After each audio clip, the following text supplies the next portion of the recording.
Olá, pessoal! Aqui é Vladimir Unitsia, e este é mais um episódio do programa Olhe com a Lia. A semana foi intensa, cheia de acontecimentos que merecem nossa atenção, e é justamente isso que vamos analisar juntos. Afinal, ninguém melhor do que vocês para tirar suas próprias conclusões, e claro, não deixar que ninguém manipule sua opinião. Em alguns lugares que preferimos não nomear, grupos extremistas continuam ganhando força, desafiando a lógica e se recusando a ceder. Por isso peço de coração, apoiem nosso trabalho com um like neste vídeo. Assim, mais pessoas terão acesso a essa discussão tão necessária. E se quiserem ir além, deixem seus comentários e se inscrevam no canal. Todas as informações sobre nossas redes e links importantes estão na descrição. Agora vamos falar de política. Mas não aquela política suja, cheia de interesses escusos. Estou falando de princípios. Porque, convenhamos, mudar de lado na política não é exatamente uma novidade. É até comum. O problema é quando essa mudança vem acompanhada de retrocessos perigosos. E foi exatamente isso que vimos na República Tcheca. As eleições parlamentares recentes não foram nada favoráveis à Ucrânia, e agora os novos deputados começam a tentar reorientar o país. Na última quarta-feira, dia 5 de novembro, a Câmara dos Deputados tcheca realizou uma votação secreta para eleger seu novo presidente. O escolhido foi Tomio Okamura, líder do partido de direita SPD, que deve integrar a futura coalizão governamental. Okamura recebeu o apoio de 177 dos 197 legisladores presentes. O único concorrente, Jan Bartwik, do Partido Democrata Cristão Conservador, obteve apenas 80 votos. Com a vitória, Okamura assumiu o comando da Câmara, e seu primeiro ato já deixou claro o que podemos esperar. Ele mandou retirar a bandeira ucraniana que estava hasteada no prédio desde a invasão russa, como símbolo de solidariedade. Só que a reação não foi a que ele esperava. Em vez de enfraquecer o apoio à Ucrânia, o gesto de Okamura teve o efeito contrário. Outros partidos começaram a hastear suas próprias bandeiras ucranianas nas janelas do parlamento, triplicando a presença do símbolo em questão de horas. No mesmo dia, Okamura deixou evidente que não entende, ou não quer entender, o significado de valores como solidariedade e coragem. Afinal, como ignorar o apoio a um país brutalmente atacado? Em protesto, o grupo parlamentar independente Slava Ukrajin Glória à Ucrânia pendurou uma bandeira ucraniana no local mais visível do prédio, acompanhada de uma mensagem clara nas redes sociais. Enquanto isso, os vizinhos da República Tcheca observam tudo com atenção, especialmente aqueles que já demonstraram simpatia por posições semelhantes. Estou falando da Eslováquia com seu primeiro-ministro Robert Fico, e claro, da Hungria com Viktor Orbán. Ambos sonham em formar uma aliança que possa bloquear o avanço da Ucrânia rumo à União Europeia. Mas a UE não está de braços cruzados. A comissária europeia para a expansão, Oliver Varhelyi, já sugeriu medidas para evitar que novos membros se tornem cavalos de Troia dentro do bloco. A ideia é estabelecer um período probatório para países recém-ingressados, com mecanismos claros de expulsão caso abandonem os princípios democráticos. Como ela mesma disse em entrevista, não quero passar a história como a comissária que deixou entrar aqueles que daqui a 5, 10 ou 15 anos, começarão a minar a Europa por dentro. A verdade é que a UE não pode se dar ao luxo de repetir erros do passado. A guerra na Ucrânia mostrou a importância de conter a Rússia antes que seja tarde demais. E não são apenas os ucranianos que lutam por isso, a Moldávia, com suas recentes vitórias pró-europeias, e outros países candidatos também demonstram apoio claro à integração. Mas como alertou Varhelyi, se a dinâmica de expansão for interrompida, a Rússia encontrará brechas para avançar. A mensagem é clara: a Europa quer crescer, mas não quer se tornar um corredor livre para influências externas, especialmente aquelas que flertam com Moscou. Enquanto isso, a esperança é que figuras como Orbán percam força. Afinal, seu governo já mostrou do que é capaz: sufocar a democracia em nome de interesses pessoais. Se ele cair nas próximas eleições, como muitos prevêem, talvez a aliança anti-Ucrânia perca força. Mas não podemos contar apenas com isso. A Geórgia, por exemplo, é um caso triste de retrocesso. Depois de anos de esforços para se aproximar da UE, o país deu um passo atrás assustador. O relatório mais recente da Comissão Europeia é claro: a democracia georgiana está em declínio. O governo reprime a sociedade civil, silencia vozes críticas e ignora os mecanismos de freios e contrapesos que sustentam qualquer democracia saudável. E qual foi a resposta das autoridades georgianas? Desprezo. O Ministério das Relações Exteriores do país classificou o relatório como tendencioso e politicamente motivado, alegando que as críticas são infundadas. Uma reação típica de quem está sob influência russa. Não é exagero dizer que o ministro das Relações Exteriores da Geórgia poderia muito bem acumular o mesmo cargo na Rússia, afinal, as semelhanças são assustadoras. Enquanto isso, o governo georgiano acusa a Ucrânia de criar obstáculos à sua integração europeia, como se Kiev tivesse culpa pelos próprios erros de Tbilisi. Mas os fatos não mentem. A Geórgia tem aberto portas para a Rússia, facilitando negócios e até discutindo a criação de um hub petrolífero que beneficiaria diretamente a frota russa no Mar Negro. Quem está ajudando Putin a contornar sanções? Não é difícil adivinhar. E é justamente por isso que a UE desconfia. Como confiar em um governo que age como fantoche de Moscou? A verdade é que, sem princípios, a Geórgia está condenada a repetir os mesmos erros e a pagar o preço por isso. E não por alguma suposta sabotagem ucraniana. Mas é claro que oficialmente a reação de Kiev a essas declarações é bem diferente da minha visão pessoal. O ministro das Relações Exteriores da Ucrânia, Dmytro Kuleba, por exemplo, foi diplomático. A Geórgia não deveria se ofender com as críticas, afinal, os obstáculos à sua adesão à UE estão em Tbilisi, não em Kiev. Ele até tem razão, mas convenhamos, minha resposta aos devaneios do governo georgiano soa muito mais honesta. Enquanto isso, algo monumental está acontecendo nos bastidores do poder global. Mas peço um pouco de paciência, pois logo chegaremos a isso. Antes, porém, vamos falar de um nome que não sai dos holofotes: Viktor Orbán. O primeiro-ministro húngaro foi a Mar-a-Lago para uma conversa com Donald Trump e saiu de lá com 2 pedidos claros. O primeiro, uma exceção para a Hungria no fornecimento de gás, afinal, ninguém quer depender de Putin. O segundo, rever a decisão de cancelar um possível encontro com o ditador do Kremlin em Budapeste. Orbán precisa de uma vitória geopolítica, algo para exibir em Bruxelas, mas até isso lhe foi negado. E Trump, em tom de provocação, perguntou se Orbán ainda acreditava na possibilidade de a Ucrânia vencer a guerra. A resposta foi reveladora: o milagre é possível, disse o húngaro, mas estou fazendo o possível para que ele não aconteça. Trump, que já havia prometido não impor sanções secundárias à Hungria por suas compras de gás e petróleo russo, parecia disposto a manter aberta a porta para um encontro com Putin em território húngaro. Quando questionado sobre o principal ponto de discórdia com Moscou, porém, o ex-presidente americano foi evasivo: a Rússia não quer parar agora, mas acho que no fim, vai parar. Enquanto isso, outra figura desapareceu dos radares: Sergei Lavrov.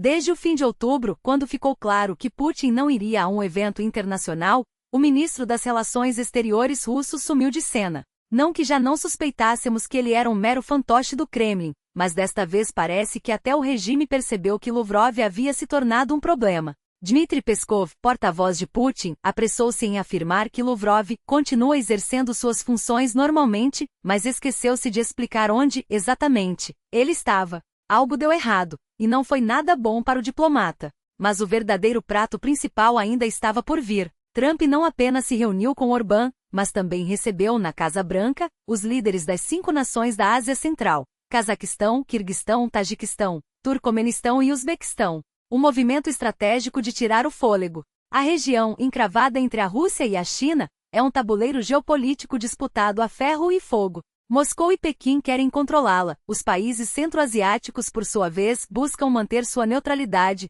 lucrar com todos os lados e evitar conflitos. Uma jogada de mestre. Durante o encontro batizado de C5+1, Trump discutiu acesso aos vastos recursos minerais da região: ouro, urânio, gás natural, onde russos e chineses já operam com voracidade. Mas ao contrário do que muitos poderiam pensar, essa aproximação não é uma ameaça, é uma oportunidade. Ao fortalecer laços com Washington, esses países enfraquecem simultaneamente a influência de Moscou e Pequim, e isso pode ser a chave para acelerar o fim da guerra na Ucrânia. Como disse Trump após o jantar com os líderes, estamos construindo parcerias econômicas, fortalecendo a segurança e expandindo nossas conexões globais. Os resultados não demoraram a aparecer. O Uzbequistão, por exemplo, fechou um acordo histórico com os Estados Unidos. Investimentos de quase 35 bilhões de dólares em 3 anos e mais de 100 bilhões de dólares em uma década, abrangendo setores como aviação, agricultura e tecnologia. O Cazaquistão, maior produtor mundial de urânio, e o Turcomenistão, com suas reservas gigantescas de gás, também se mostraram dispostos a diversificar suas alianças. E os elogios a Trump não foram poucos. O presidente do Cazaquistão, Kassym-Jomart Tokayev, destacou-se ao lembrar de um episódio recente. Em uma reunião com Putin, ele deixou claro que, se o princípio da integridade territorial fosse aplicado globalmente, mais de 100 novos estados surgiriam no mundo. Por isso não reconhecemos Taiwan, Kosovo, Ossétia do Sul, Abecásia ou qualquer outra tentativa de desmembramento, afirmou, mirando diretamente as pretensões russas sobre o Donbas e Luz. Uma declaração corajosa, vinda de um país que compartilha 8.000 quilômetros de fronteira com a Rússia. Mas Tokayev não parou por aí. Em tom equilibrado, elogiou tanto Trump quanto Putin, chamando o primeiro de grande líder e afirmando que um cessar-fogo na Ucrânia era possível. Porém, deixou claro que Moscou não abriria mão de suas ambições territoriais, pelo menos não enquanto a opinião pública russa não forçar uma mudança. Precisamos de líderes que devolvam o bom senso e as tradições à política externa dos Estados Unidos, disse, em um recado direto a Washington. Milhões de pessoas ao redor do mundo agradecem por sua coragem e sabedoria. Outro tema central do encontro foi o Oriente Médio. O Cazaquistão, por exemplo, anunciou sua adesão aos Acordos de Abraão, normalizando relações com Israel. Um gesto simbólico, mas com peso estratégico, sinaliza que mesmo em uma região dominada por tensões históricas, há espaço para a diplomacia. E mais importante, mostra que a Ásia Central está pronta para assumir um papel de protagonismo, sem se curvar a Moscou ou Pequim. Um passo decisivo para reforçar o papel dos Estados Unidos na busca pela paz no Oriente Médio. Mas há algo ainda mais revelador nessa adesão. Ela não foi imposta, nem sequer negociada sob pressão. Foi uma escolha natural, quase óbvia, para países que enxergam além das fronteiras imediatas. Afinal, os diálogos entre Washington e a Ásia Central não são novidade. Desde 2015, quando a primeira cúpula do gênero ocorreu em Samarcanda, no Uzbequistão, essas conversas vêm se consolidando. O detalhe? Até então, os encontros limitavam-se a chanceleres e ministros, figuras importantes, mas sem o peso de uma decisão soberana. Em 2021, porém, algo mudou. Joe Biden sentou-se pela primeira vez com os líderes dos 5 países da região durante a Assembleia Geral da ONU. Um marco, sem dúvida, mas ainda um encontro simbólico realizado em território neutro. Agora, a reunião em solo centro-asiático, a primeira do tipo fora de Washington, eleva o diálogo a um patamar inédito. Não é exagero dizer que a Ásia Central está, enfim, assumindo o protagonismo que sempre lhe coube, mas que Moscou e Pequim tentaram sufocar por décadas. Analistas apressaram-se em atribuir o evento à corrida por recursos naturais, como se a região fosse apenas um tabuleiro de interesses alheios. A realidade, porém, é mais estratégica e mais incômoda para o Kremlin. Para Putin, as repúblicas centro-asiáticas são peças-chave no quebra-cabeça do importe paralelo, o contrabando que mantém a máquina de guerra russa funcionando. Tudo o que não consegue extrair diretamente da China passa por esses corredores. Trump já havia estrangulado parte desses fluxos, e não seria surpresa se novos acordos tivessem sido selados agora. O recado, afinal, foi claro: Moscou não dita mais as regras.